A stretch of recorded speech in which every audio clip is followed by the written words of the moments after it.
So one of the main emotions that we're going to be touching on in this course is that of anger.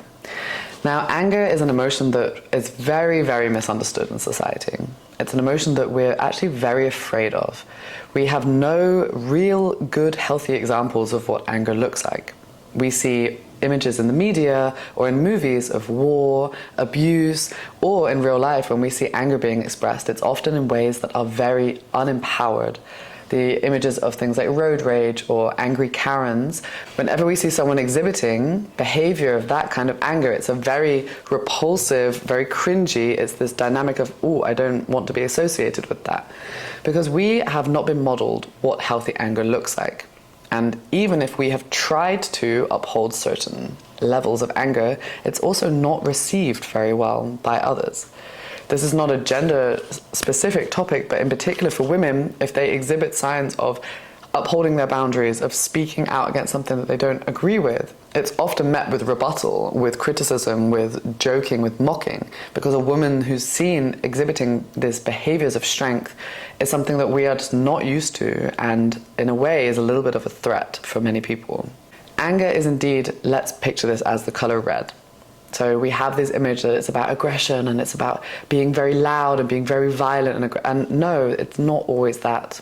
There are many different shades of red which you probably can actually find a way to associate with. Topics such as frustration, resentment, jealousy, bitterness, pressure. Actually, one of the first steps into tapping into, do I have any connection to this emotion of anger, is, do I feel any pressure in life? This shows up for so many of us, these expectations that we have of the person that we're supposed to be, the job that we're holding, the role we have in our family, the role in our community and society, what society expects of us at certain ages, what success looks like. All of these things actually subconsciously build pressure up, like a boiling pot that's going. And if we don't have ways to actively regulate this emotion and energy as it's coming up, it then shows itself in disease, in behavioral issues, in relationship issues, in not being able to stand up for yourself. Different dynamics of how anger works for you, and is actually, for me, my favorite emotion, because there is so much underneath this. Your anger does two main things. It upholds your boundaries, so lets you really get clear on, what do I tolerate and what do I not tolerate? What do I stand for? What do I believe is important? It's very intrinsically linked to your values. Getting clarity on what is it that I do not allow and what do I stand for. And the thing is that when we've done that, that's just the first part. This is still a very mental exercise. The second part about boundaries is then you actually need to embody them. You actually need to enforce them. And that requires, for many of us, moving past decades of indoctrinated people-pleasing. Many, many years of putting other people before our own, of not speaking up when someone's crossing over our boundaries because maybe we don't want to make them feel uncomfortable, we don't want to stop the status quo. I had this many times working in a corporate job where there's maybe inappropriate jokes being said and I was in a more inferior role. It wasn't really my place to say anything, so then I wouldn't. But then I would be thinking about that all day and feeling this acid, this frustration in my body, this anger at this sexist boss who was saying all of these things and not really having the power to speak up because I didn't think that I could. In reality, I can, and I should have, because that's what my truth was in the moment. Your anger connects you to your truth. What is it that I really think? What is really at my very core what I feel about this? Not what's the other person thinking, but really what do I believe in? And the second thing that anger really helps with is your needs. So again, these two topics are very linked also to speaking, to your truth. When we can identify what we need, we can communicate and say to other people in our relationships, whether it's work, your partners, your children. Having an ability to identify your needs and then communicating comes from this life force energy that anger brings. We're working with the third chakra. We're going to be talking about this a bit later on. But this is really the point in the body where the energy is coming outwards.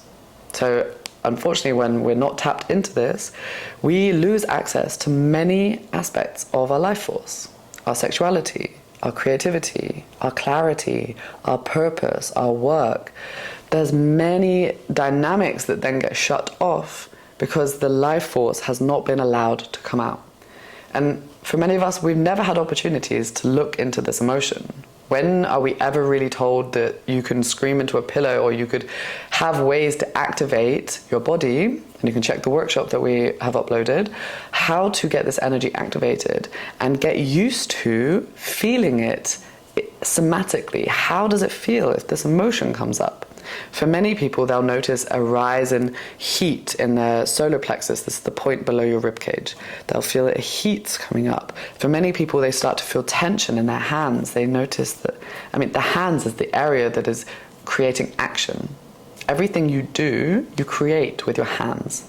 So for many people, they start to feel electricity, they start to feel tingling, they start to feel a tension coming in the jaw if there's words that they are holding back and they are tensing and tightening. There's a lot of energy that's basically trying to express itself, and it comes through the voice as well. Your voice is the first channel of release you are born with, and we lose it through shame, through being told to be quiet, through trying to conform and fit. And indeed, I'm not saying that when you start doing anger work, you're going to become a very grandiose, narcissist, loud, aggressive person. No, actually the opposite. You're going to be somebody who is able to tap in first to this core emotion, who is going to be able to meet it as and when it arises, give it the permission to be there. And in this way, you're actually no longer under the influence and control of these emotions. You'll see that there's examples of if somebody says, well, yeah, I'm actually angry all the time and it's always coming up, and I have no problem with moaning at my boyfriend, complaining, whining about things that are going on, protesting, but there's almost an unintegrated energy to it. It doesn't feel empowered. It's a slightly, almost hysterical energy that can come up when this volcano starts to erupt, and it isn't effective. These people will enter into arguments and the other person's not convinced because they're not really feeling this dignified, deep anger, this dignified enough.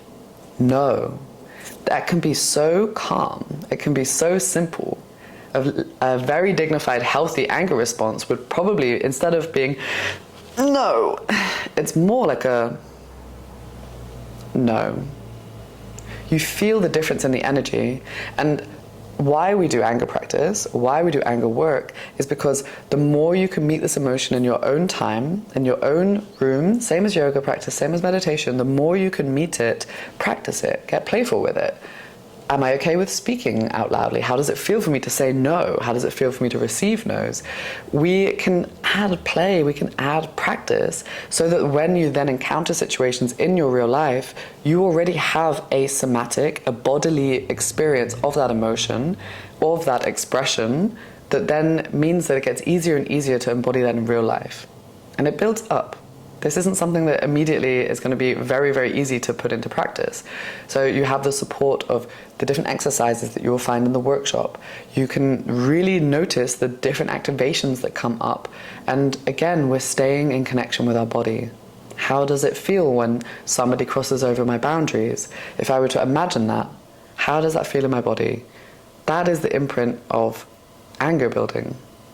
And when we talk about anger, we obviously can't also ignore the emotion of sadness. For many of us, this is a fluctuating back and forth between the two emotions. We feel angry that something happened, but we're also sad and grieving that it happened. And it's okay to be going in between these two. We seem to have this concept in modern society that we can only feel one emotion at the same time. That's not true. You could feel 7 at the same time.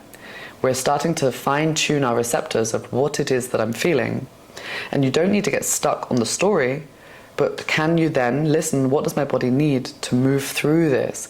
Does it want to move? Does it want to shake? Do I need to put music on for 10 minutes and just dance to that feeling, dance to that emotion, dance to that anger? That is what it means to have emotional release practices.